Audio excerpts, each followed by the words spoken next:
And you would think that these are not logical reasons, but domestic violence happen just in the twinkling of an eye, just by the touch of a button.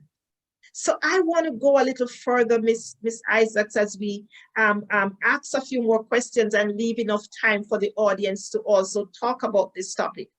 How critical do you think it is that people share domestic violence with others so that help can be received early? How critical do you think this is? Dr. Jan, that's a beautiful question. I believe now, today, right now, is the right time. If we wait until next year or we wait until 2 months, sad reality is we might become a statistic. Each and every person needs to be aware of domestic violence. And domestic violence is like a snake, it's subtle. It pops its ugly head up at any minute of the day, 24 hours in a day.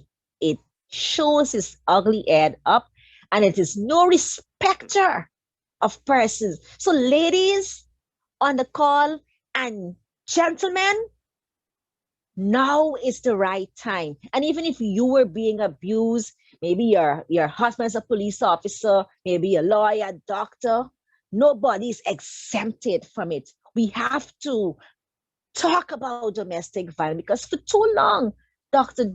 Jan, we have been silent. Parents would say, "Oh, nothing wrong if he hit you. What happened? Your father used to hit me when I was small, and if he don't beat me, it means that he don't love me." Really? So we have now resorted to telling our children it's okay for a man to punch us in our face and punch us and knock our feet out of our mouth, and it's okay. It's not okay.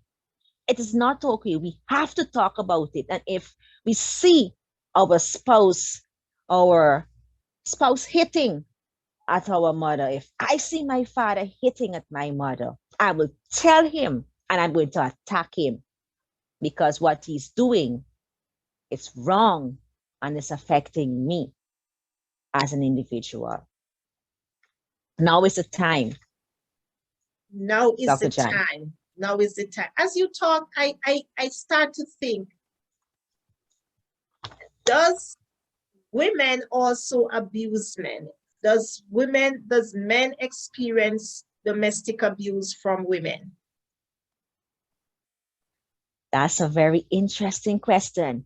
Men do get abused from it. Rather, men are being abused by women. And you better believe it. We, as women, we abuse our men physically. Well, we don't have the physical strength to knock him down to the ground, but we do it mentally, psychologically. We utter words to him like, "You're just like your father.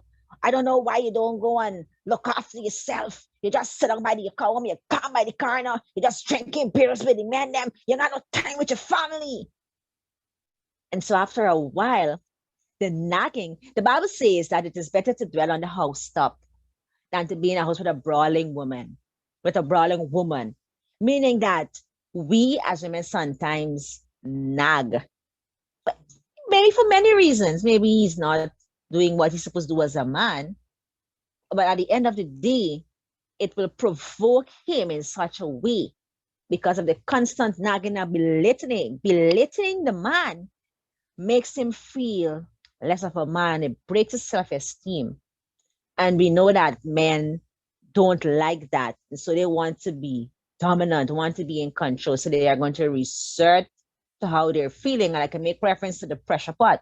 It's built up and they're going to explode and it's going to be brutal. So men are being abused by us women.